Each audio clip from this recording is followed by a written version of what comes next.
અરવલ્લીના મેઘરજના ભેમાપુરના પગી ફળિયાથી 2 કિલોમીટરનો મુખ્ય માર્ગ કીચડવાળો હોવાથી આમ જનતા, વિદ્યાર્થીઓ અને વાહન ચાલકોને અવરજવર માટે પારાવાર મુશ્કેલી પડી રહી છે। 2 કિલોમીટર રોડ પાકો બને તેવી માંગ છે। કોઈપણ ગામ હોય કે શહેર, દરેક માટે લાઇટ, પાણી અને રસ્તા, 3 પાયાની સુવિધા ખાસ જરૂરી છે। ત્યારે પ્રજાજનોને આમાંથી કોઈ એક સુવિધા ન હોય તો ન ચાલે।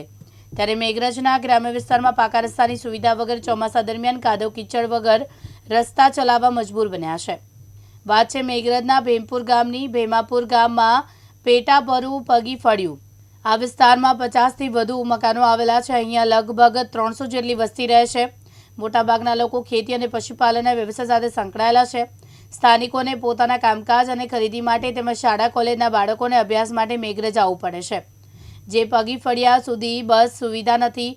શ્રમિક વસ્તી છે, તેથી દરેકના ઘરે 2 વ્હીલર 4 વ્હીલર સાધનો નથી, જેથી મેઘરજ કામકાજ કે અભ્યાસ માટે મુખ્ય સ્ત્રોત ચાલીને જવું પડતું હોય છે। લગભગ 2 કિલોમીટર ચાલતા જાય છે ત્યાં મુખ્ય માર્ગ સુધી પહોંચાય છે। આ 2 કિલોમીટરનો રસ્તો કાચો છે। સામાન્ય દિવસોમાં ચાલતા જતા હોય છે, પણ ચોમાસામાં વરસાદી પાણીના કારણે રસ્તો આખો કાદવ કીચડવાળો થાય છે, જેથી ચોમાસામાં અવરજવર કરવી મુશ્કેલ બને છે। મારું નામ પગી નિશાબેન જયસિંહભાઈ છે। મારું ગામ ભેમાપુર છે। પગી ફળિયાથી રોડ સુધી જવા માટે અમારે 2 થી 2.5 કિલોમીટરનો રસ્તો બધો ખરાબ છે અને અમારે અભ્યાસ માટે પણ બહુ તકલીફ પડે છે। અમારે સ્કૂલમાં જવાનું મોડું થઈ જાય છે અને બસ પણ ચૂકી જવાય છે। અમારે ગામ ભેમાપુરમાં રહું છું, પગી ફળિયા।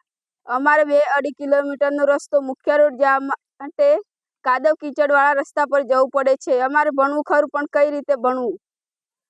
અમુક ટાઈમે તો બસ પણ ચૂકી જવાય છે ને રસ્તામાં કાદવ કીચડમાં પડાય અને ડ્રેસ બગડે, એટલા માટે શિક્ષકો પણ અમને સ્કૂલમાંથી કાઢી મૂકે છે।